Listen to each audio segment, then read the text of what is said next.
everybody. I'm Janet Godsell. I'm a Professor of Operations and Supply Chain Strategy at Loughborough University, where I'm also Dean of the School of Business and Economics. It's my really great pleasure to be heading up the session, which is about looking at how we can lead global manufacturing operations against a backdrop of highly disrupted supply ecosystems.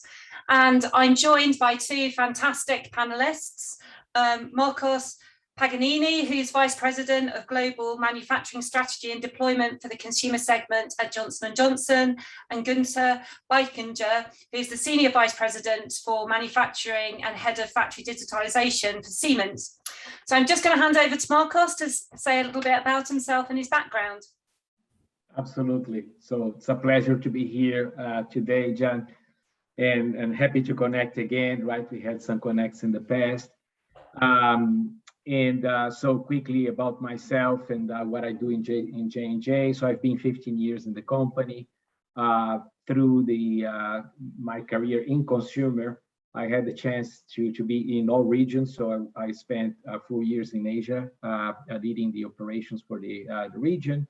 And then I did another 4 years in the Americas, based in New Jersey, leading North and Latin America operations.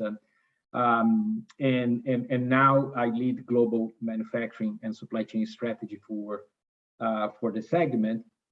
And prior to that, I did work in multiple industries and companies and geographies, and I have a huge passion for supply chain and operations, and both in terms of strategy and execution. It's great to be here today. Thank you. It's really good to have you, and we'll look forward to hearing and drawing upon all of those great experiences. And Gunther, a little bit about yourself. Yeah, thank you, Jan. So I'm also with Siemens. Like Marcos, I have more than 20 years now with Siemens. I'm in different roles. So at the moment, current role is, as you said already, SVP of manufacturing. And at the same time, I'm running a factory plant, which is known as a digital lighthouse, the Amberg factory, directly as a shared responsibility. And also I'm head of factory digitalization. So I'm supporting and accompanying the factories, more than 120 factories at Siemens, during their journey into the digitalization. So I'm with Siemens then, like I said, many years, but in different roles. I started in automotive, Siemens automotive part, then in healthcare, and then in industrial motors, also several countries in the US and in Mexico. And I'm happy to be here and looking forward to the discussion with you. So, as you're both well aware, supply chains have really faced crisis after crisis over the last 2 years. Can you give some context in terms of what the various disruptions have meant for you and your teams actually within the manufacturing plants? So maybe if I go to you first, Marcos. Yeah, absolutely. Well, I have to say that I've been in operations for 30 years, right? And I don't recall, a year that we didn't have challenges, right? So this is about supply chain. Of course, that with globalization, with the connected world, with digital, and everything got much more volatile, right? And more unpredictable. We all know that, we all experienced that. So, of course, the pandemics got us by surprise, no, as any other company. Now, I think that we managed to quickly adapt, in our plans. And I think that the main points that come to my mind is we had much more autonomy from the manufacturing sites. They had to get things done, right? Many functions had to develop multi-skills because the absenteeism has been high, right? So people had to cover for each other. One thing that I also experienced is that there's been much more connection from the side to the outside world. So much more visibility, and connecting to suppliers, right, for many tiers, and also distribution centers. And and partners know to really understand what's going on and get early signals now. And finally, this think about crisis management. I think we've always been very good on that because we had quite a few. But I think we are an expert now on how to deal with that, on how to quickly assemble a team, how to get the support worldwide, and to deal with unexpected crisis. So that's it's mean a lot for us, but I think we are getting stronger and stronger and more resilient, I would say. Brilliant. And Gunther, did you have a similar response at Siemens, similar challenges, or were there some more bespoke ones? Yeah, of course. I mean, we both have experienced the same crisis, as Marcus already have said. So when we are looking back now, of course, everything started with this increased customs duties between the United States and especially China. And we were reflecting in our factory network, and this is one of my responsibility, continuously looking into our factories network and in our supply chains. What does it mean? Do we have to bring factory closer back home or in the countries? And are we robust in this case, especially, or should we even react to these customs duties, though that we are from price-wise and cost-wise competitive? And then while we were thinking, then the pandemic and the COVID-19 catched us, and then we were implementing all the hygienics regulations in our factories so that we were able to continue to work. And we saw that digitalization and automation was a great enabler to do so, and that we were perfectly, let's say, equipped for managing this crisis, especially the COVID-19 crisis, in a very efficient way. And then while we were in these two topics, and like Marcus said, we were also implementing maybe some task forces to look at it. Then we were hit by electronic component shortages, which was incredible then for us, because we never saw something like this before. And while we were looking in our supply base, and if we are effectively positioned there, then we saw, of course, we have to think in more strategic sourcing also. Not so when we are thinking about second sourcing, it is not all about costs. It also needs to be about strategic positioning of suppliers, and we were putting efforts in this case. And now, what the Ukrainian war will bring and what will mean for us, we are not even through this really. So many times, and people and also employees are asking me when we are going back to normal. So sometimes, I believe, I think we have volatile times, and I think we should learn out of these crises and not question when it goes back to normal. This means that we would like to go back to normality. There are a lot of, from my point of view, also chances in it, for the supply chain and for manufacturing, decoupling of supply chain, a robust supplier base, also with strategical sourcing, as I mentioned, and also these intense hygienic concepts, and all these together are underlying, have a lot of chances to reshape and to make our supplier bases and our manufacturing networks much stronger and more resilient, and that the next time we maybe need not anymore a task force, because we are managing it, because it's inbuilt. So we need to understand demand uncertainties much better than we do at the moment. We have to understand the supply chain uncertainties and the reasons behind of it, and to predict and forecast it better. And then we also have to understand much better from our point of view what are our supply chain are capable in which range, and to design them accordingly, to design them for a strategical fit. And this is what we are doing and what we are trying to take from these disruptions, as you named them. How can we are now built for resilience and for strategical fit and implement it? And that is what we are trying to do, and try to learn it from it as much as possible. I think that's really, really interesting, because between you've perhaps touched on two aspects of what we'd see as how we build resilience.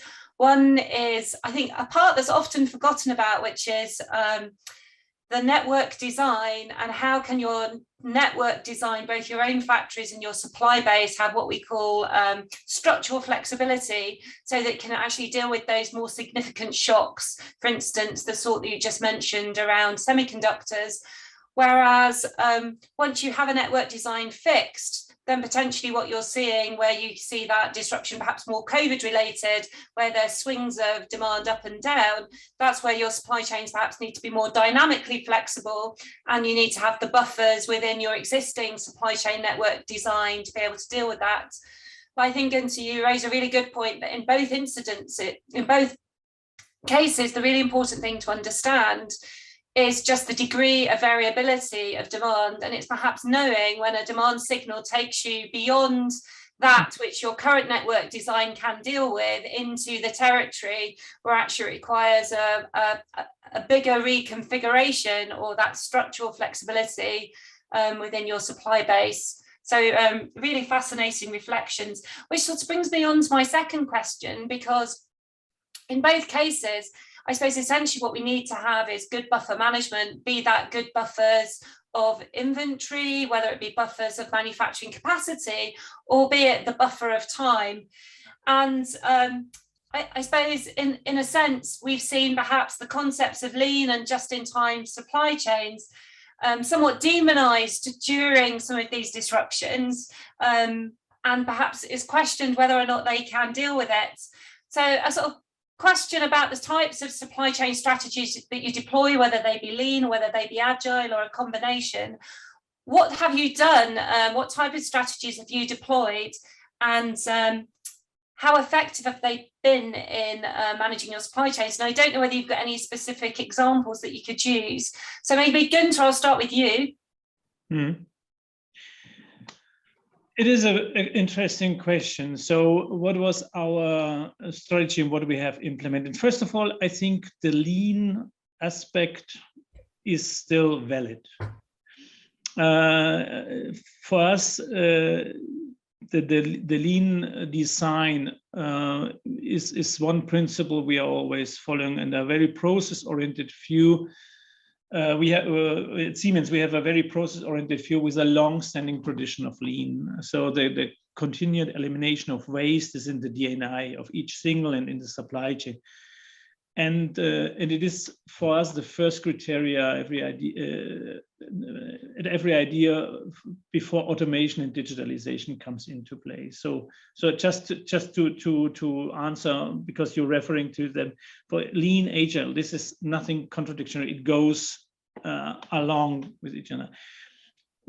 So the foundation for us is always the lean rules. First of all, that all the processes must be described without any waste and continually be optimized for waste reduction. So when we are looking at our supply chain, so we have to look at them and make sure that all work and process steps are highly specified to content, sequence, timing, and outcome. So that we, like I said before, that we really understand the capability of our supply chain. And we are, of course, we are collecting data along the supply chain to make this transparent as much as possible. And every customer supplier connection must be for us as direct as possible, and there must be an unambiguous way, yes or no, to send requests and receive responses, to immediately to react. This is great impact for digitalization, as it aims for a scope beyond factory walls and aims at exchanging data with other departments, but also with the suppliers. And for us, a great example is our market-oriented production concept, which is really a decoupling of our supply chains so that factories are supplying the areas where they are as good as possible.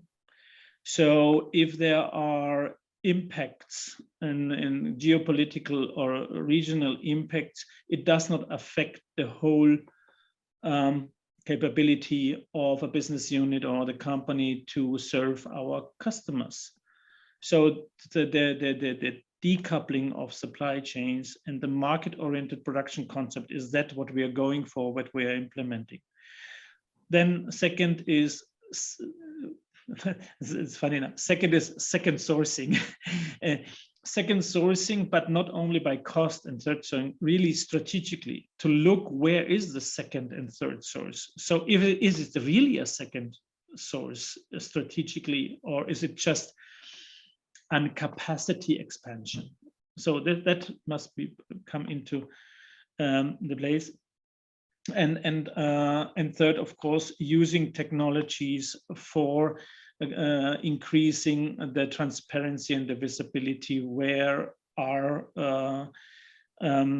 is the supply chain vulnerable? Sometimes we have a few on a tier 1, or maybe if we are good in tier 2. But then, as we see it now, the problem then suddenly is in tier 3 or 4, because maybe they are using all the same resources. They are meeting at the same mine, or with critical minerals, or with some other technologies, and there you have then an impact on your output which you were not aware of. So transparency, even beyond tier 1 and tier 2, is our goal. So these are the 3 main topics we are implementing, and this is, of course, and there, luckily, digitalization helps in regards of transparency. Absolutely. Marcos, do they resonate with you? Have they been the priorities for Johnson & Johnson? Have you been looking at slightly different things? Sure. Yeah, you're going to see that my answers are very similar to Gunther. Well, my first thing I want to say, right, when I read these articles saying, well, is that digital or lean now? I think it's an absurd, right? When people are raising that, they don't know what they're talking about, right? The reality is that there is no better production system in the world than Toyota production system, than just in time. And everybody's trying to mimic that for decades, no? And my experience is that factories that haven't done a good job in operational excellence in lean, they really struggle with digital, you know?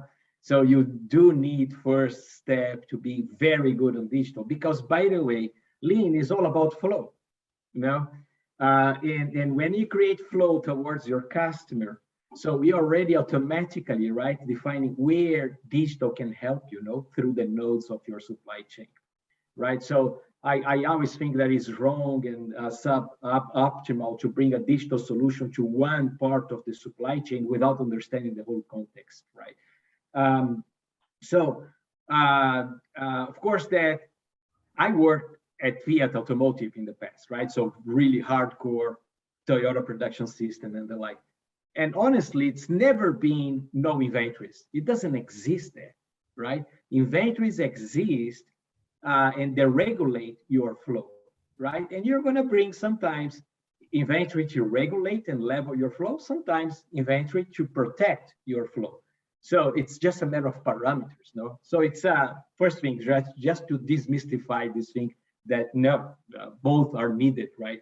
And complementary to Gunther's point. Now, what we have been doing, right, to strengthen the system. Like Gunther said, so it's not only about cost, but agility turns out to be an extremely important element. So, and we in consumer, we've been working on cost reduction for decades, no? Mm-hmm. Now, it is important to rebalance the strategy with more agility metrics, no? Being lead time, time to market, you name it, right? Time to develop a new supplier, and everything that has agility in mind. As a matter of fact, we have a program now that we call Flow, which is to reduce further our lead times. And the second element of that is reliability. So you always have space to be better, right? And have better process robustness. And we are revisiting the critical to quality points to see where we need more redundancies, where we need digital to detect problems in advance. So all these things are happening. So digital performance management, like Gunther was saying, so visibility is a core element of our digital strategy in Smart Factory. Not only to put digital boards in the factory, as many companies did, but also to see things in advance and detect problems in advance of tier 1, 2, 3 suppliers, but also outbound. So how many times we've been surprised that we didn't have the right number of containers or forwarders, right? And that we were surprised. Now we are trying to look at many levels in advance and bring that visibility right to the factories directly so they can create redundancies when it's the case. And many other cases, right? I think, Gunther, you also experienced absenteeism, right? So it's been a common thing, right, for all of us. So now we are taking preventive actions to try to predict that the level of absenteeism we're going to have. We are also trying to have a pool of resources available and trained when it's needed. And a third one we are doing is also to create modularity in terms of people that can come from one factory to the other to cover from each other, right? And simplifying this process. No, so many things we've been implementing right during the crisis. Sometimes digitally based, sometimes process based. That's really excellent, Marcos. I think you made me smile. You know quite well that I share similar views to you. And I think it's really interesting that people really forget the philosophy of Lean, which is all around understanding customer value, developing value streams to make it flow at the pull of the customer in pursuit of perfection. And what business doesn't want to do that? And as you know, the trick's in the word, you know, it says value streams, you know, there's likely to be more than one of it because there's different demand patterns. And as you've talked about, you need the right buffers.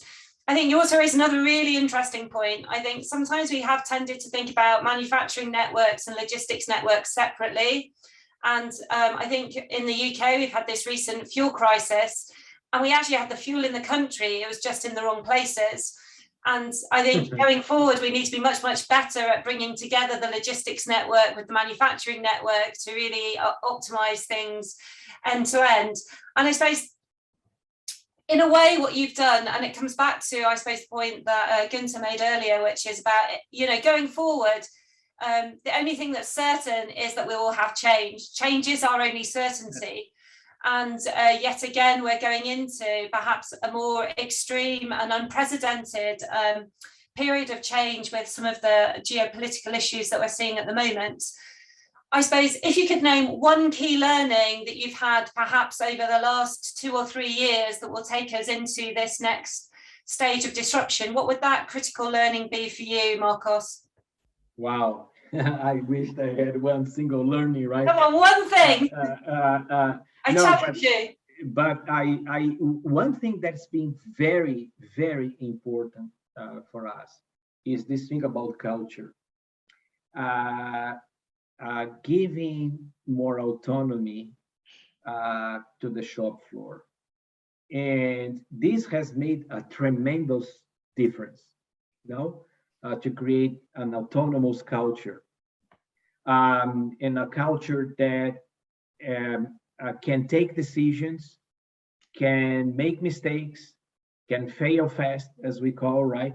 And can figure out without waiting for higher levels of the organization to give consent. So that for me has been a tremendous development in the company. And that's something to stay. I can see that this thing about autonomy, and we as leaders, our role is to enhance autonomy, right? I think it's wrong to think about digital to control things, right? And I don't like this term that is called control tower. I think it gives the wrong notion, right, about people on the top controlling things.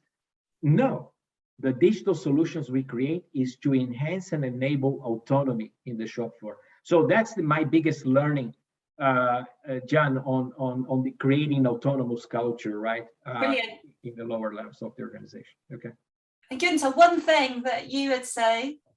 Now Marcus makes it really hard for me, because I cannot even agree more on that, what really Marcus said. He phrased it perfectly. The democratization of information is the power now today, and shop floor is really bringing so much innovations now due to this democratization of information and data, and upskilling and reskilling the shop floor is really one of the biggest levers we see in especially manufacturing. So I would frame it then, digitalization is pushing the lean to its borders, to its limits.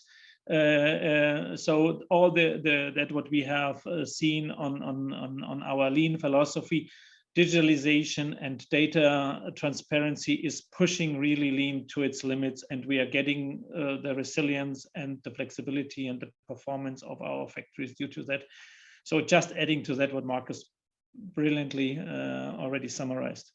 Excellent. So that's what brings me nicely onto my next question. So you've been talking about digitization and the way that it can democratize the shop floor. And so in a way, we're talking about the use of data internally within your factories. But you've also mentioned previously about this importance of the sort of end-to-end supply chain visibility, and that visibility both out to consumer demand and customer demand, but also downstream across those different tiers.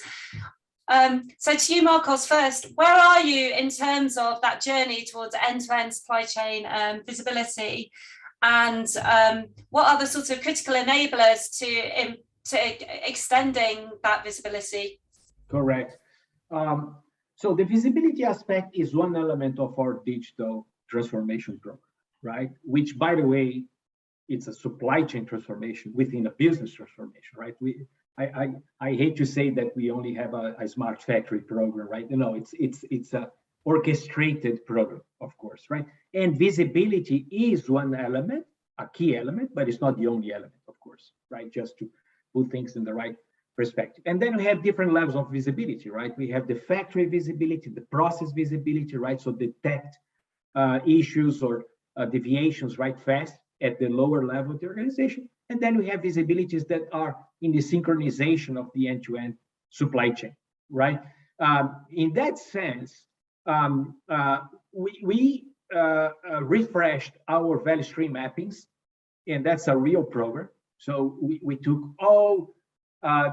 almost 90% of all our value streams in the world. We remapped because, by the way, the maps we had were obsolete, because nowadays what we call supply chain is almost not valid anymore, right? Things are not linear anymore. That's the reality, you know? Things are so interdependent, right? And sometimes you have customers connecting to our suppliers directly and partners in a vertical way, you know? And so we had to rethink on how our value chains are designed today. Then based on that, we mapped all the parts of the supply chain where we need better sensing, being demand sensing or supply sensing, right? So we mapped that, and now we are in the process to understand what we need to see and how and when and how this information already translated from the data needs to come to operators, no, wherever they are. Because initially what we did, like many companies, right, we have our digital stack, our data lake, we collected lots of data through IoTs many times, and we provided that data to people. So the value is almost zero, I tell you, because people got so overwhelmed with so much data and so frequent data that we had to stop and create applications, as we call, that are very clear on user requirements. Let's say, as I said, number of containers, right? Just to give a very, now we have an application that shows that in advance to any factory, what is your pipeline of containers available? And then people can simply go to that application and see and get that information right away. So we are doing fit for purpose now, node per node of the supply chain, and bringing the data already translated, the information already translated from the data that is available on the cloud system. So that's where we are. Of course, it's a long journey. Janet, it never stops there. But I think we're making great progress. It sounds like it. I think you raised some really good points. Data for data's sake isn't any use. It's about how you use that to actually make better decisions, and not just siloed decisions, but best for business decisions. And Gunther, where are things from your perspective within Siemens? Yeah, not so different from Marcus. Of course, Siemens, we have a huge manufacturing network. So the best answer always is it depends where we are. It depends. We have factories which are quite advanced in regards of their supply chain transparency. And intensifying our current strategies for us is key, as I mentioned before. So the further the decoupling of the existing supply chains, interconnections, and the increased transparency along the supply chain beyond tier 1 and 2 is our focus. And in some areas, we are quite advanced. For this, in October 2020, we have launched our factory digitalization program, which was founded to support the digital transformation of more than 120 factories worldwide. And the goal is to connect these factories with each other and to accelerate production and resilience with the use of scalable digital solutions. And here in this program, we are offering to our factories tools for predictive and prescriptive demand forecasting, also for these predictive and prescriptive planning and scheduling, and we're using digital twins for rescheduling. So as diverse as the manufacturing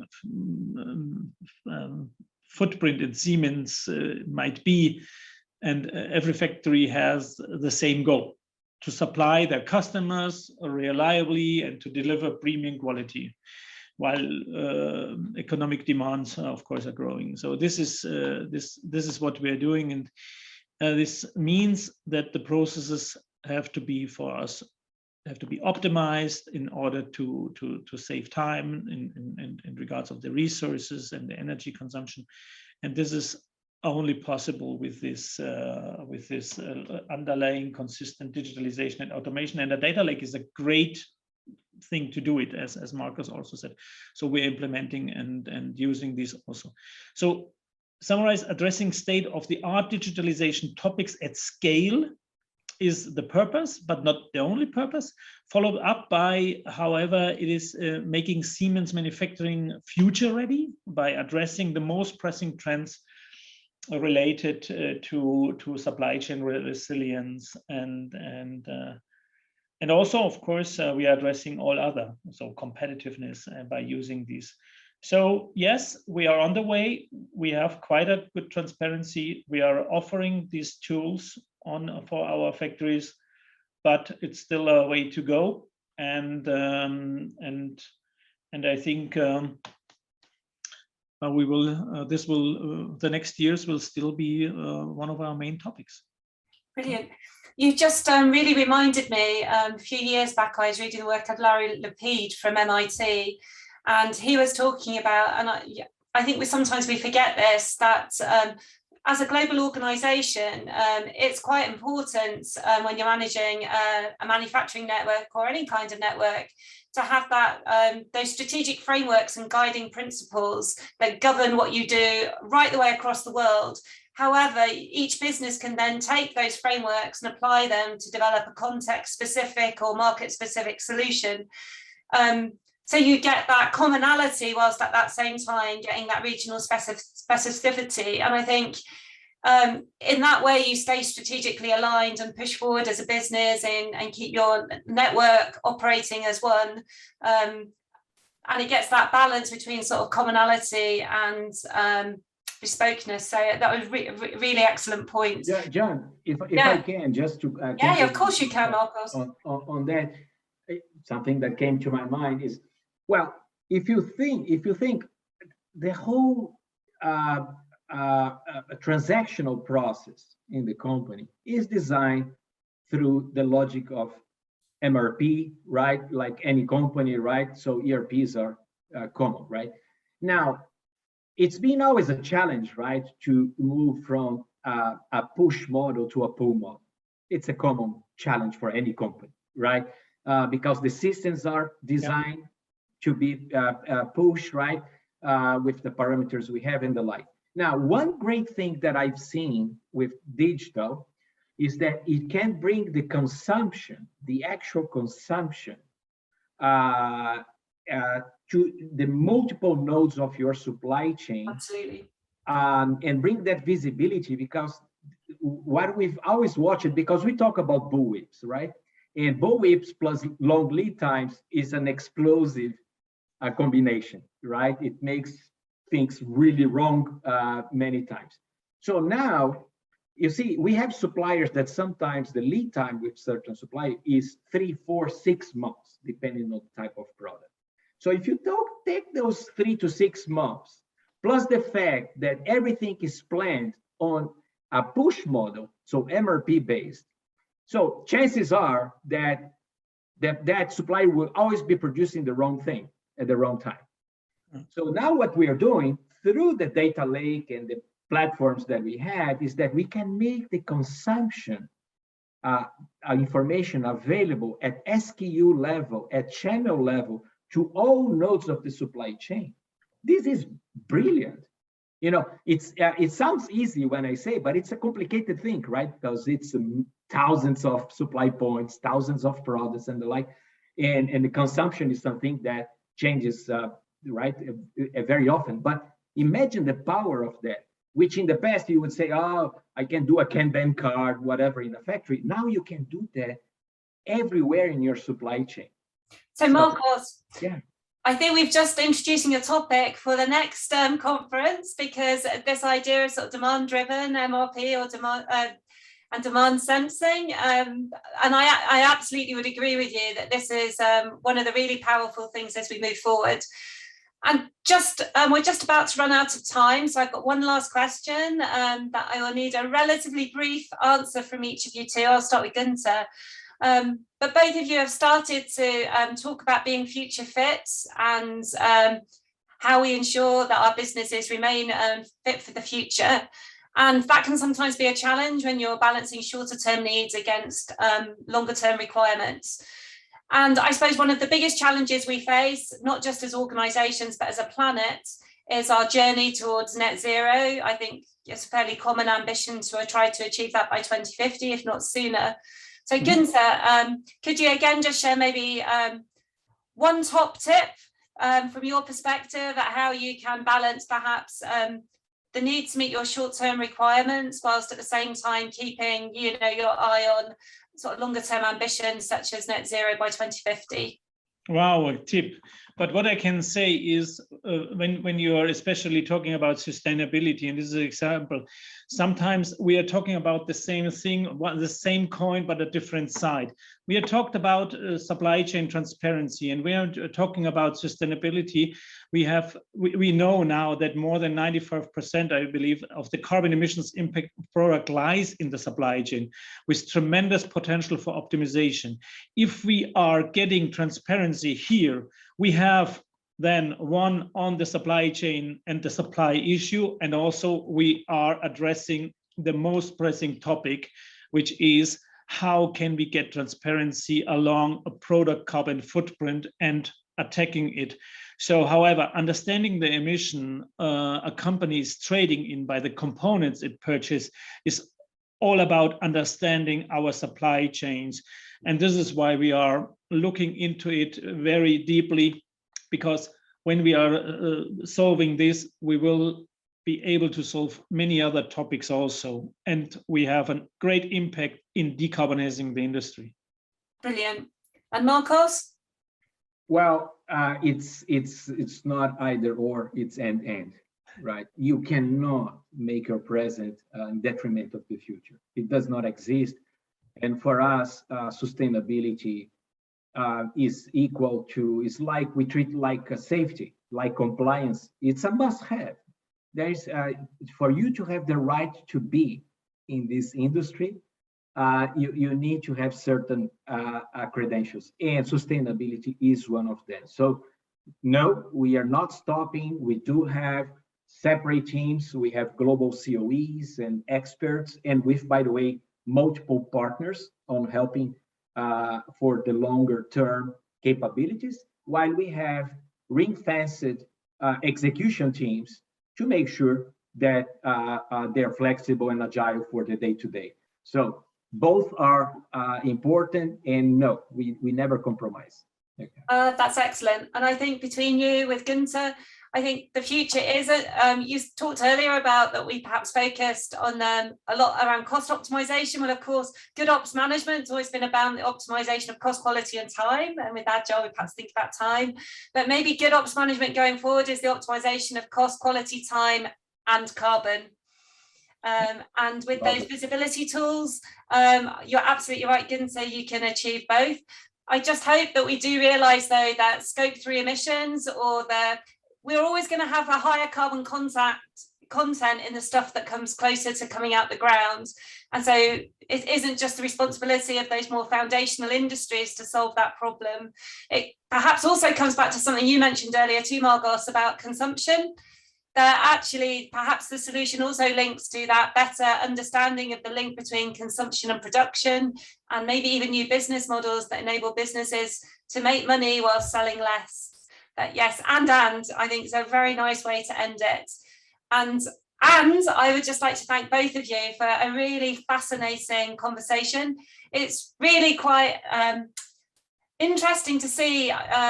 Maybe it's that common core of operational excellence that you can see in both of your organisations, and then maybe with the slightly sectorial differences and just the way that different businesses operate, some of those nuances and twists where you've taken things in slightly different directions. But it's quite reassuring to see the future of manufacturing is in such safe hands. So thank you very much. Thank you for having us. Thank you. Thank you. My pleasure.